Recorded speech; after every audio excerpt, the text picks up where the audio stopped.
February wasn't really much of a reading month for me, I'm afraid. I only read 4 books this month, which is quite disappointing for me, and I'm, according to GOODREADS, 3 books behind my 100 book challenge at the moment, so I kind of need to catch up on that. Doesn't help that I've been reading 400 to 500 page books at a time, but I'm still hoping for the 100 book challenge this year, but we'll see how it goes. Anyways, on to my first book. It was Oryx Crake by Margaret Atwood. Personally, I would describe this as an adult dystopian. It revolves around the main character Snowman, or as he used to be called, Jimmy.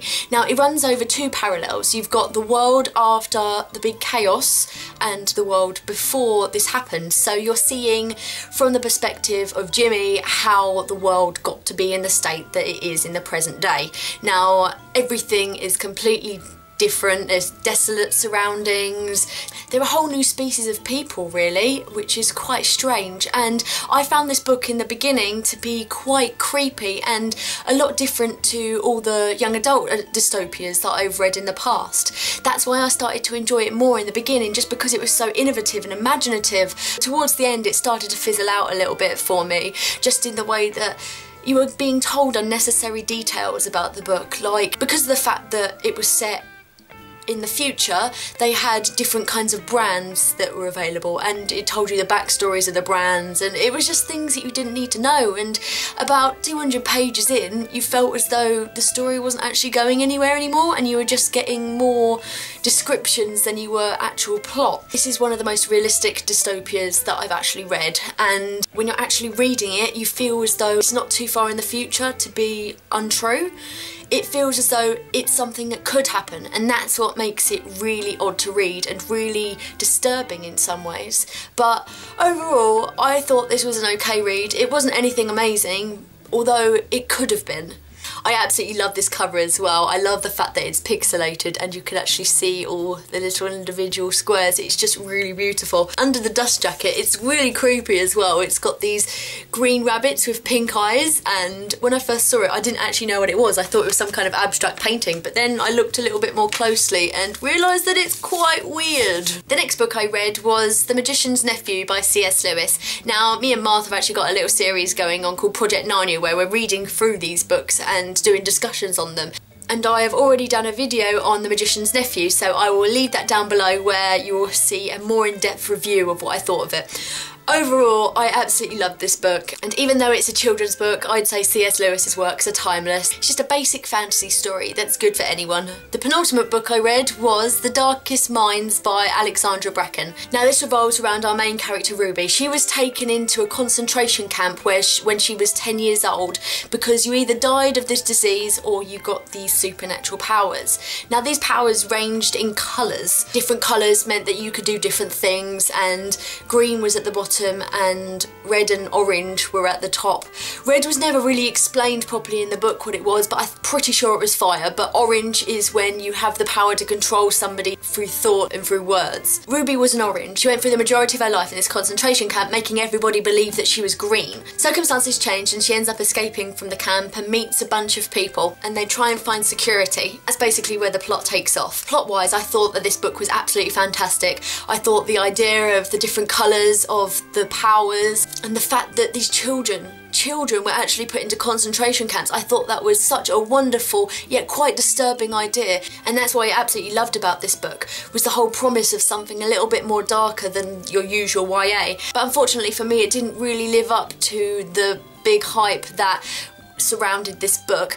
I found that I didn't really relate to the characters, and I felt as though they weren't actually delved deep into enough. I thought that she only scraped the surface of the characters. I didn't feel emotionally attached to them at all. There was a situation at the end which a lot of people have said that they cried about or got really upset about, but I didn't feel anything because I didn't feel as though I got to know the characters. I only felt as though I knew Ruby, and that was it.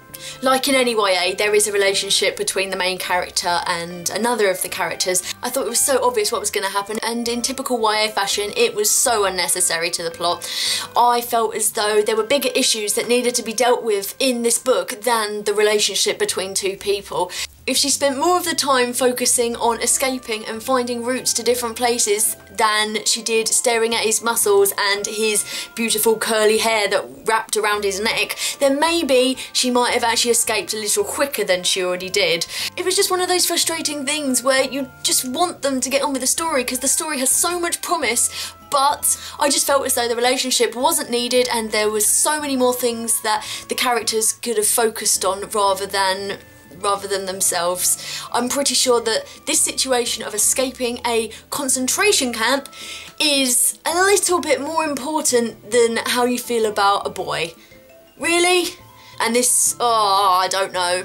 It was good on a premise side. That's what I'll say. It's good on a premise side, but other than that, I thought it was okay. It wasn't great, but just because of the fact that I love the idea, I'm definitely gonna carry on reading this series. The fourth and final book that I read in February was Scarlet by Marissa Meyer.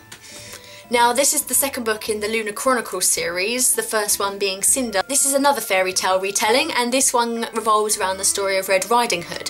Scarlet is looking for her grandma. Her grandma has been kidnapped by someone, and she goes with her companion Wolf to find her. Now, while this story is going on, you're also seeing a parallel story of what Cinder from the first book is doing. Cinder's story carries on straight where it left off in the first book.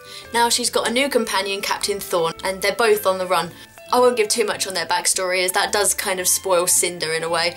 With regards to the fairy tale of Red Riding Hood, I didn't think that it was that much of a predominant fairy tale in comparison to Cinderella. Cinderella has got lots of backstory and just generally lots of story to go with it, and I felt as though choosing Red Riding Hood as a fairy tale retelling didn't actually leave much to actually retell in the first place, and I thought that this was actually apparent in the book, as when I was reading Cinder I found myself thinking, oh, that was in Cinderella.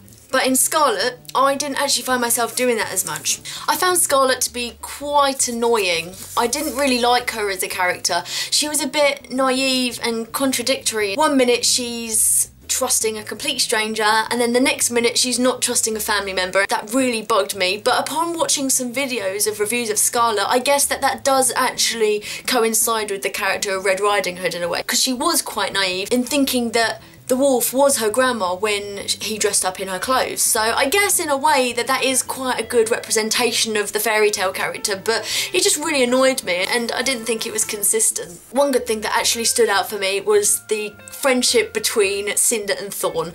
I absolutely loved it so much. Cinder's grown so much as a character and she's become so much more confident and wittier and sarcastic, and the way that she was doing it with Captain Thorn was just amazing, and the way that they bounced off of each other and were coming back with quips each, and it was really fun to read when they were actually in scenes together. But it did miss a lot of Prince Kai. I wish that Prince Kai had been in it a lot more, because that was one of my favourite aspects of Cinder as a whole, was Cinder and Kai's relationship, but I didn't feel as though you really saw much of him, to be honest, and I think in a way you kind of needed to, just so you knew how he felt about certain things. But overall, I did enjoy this book. I didn't enjoy it as much as Cinder, but it was still a really good read. But I think that there was something missing, and I'm still unsure of what I actually think of this book, but overall it was pretty good. If anyone's read any of those books, please let me know what you think in the comments below. I'd absolutely love to hear your opinions. I hope March is a better month for me reading wise, as I felt as though I was going through a bit of a slump in February, but hopefully things will pick up in the future, and thank you for watching, and I'll speak to you soon. Bye! Kindley. Why would people pronounce it Kindley? Kindley!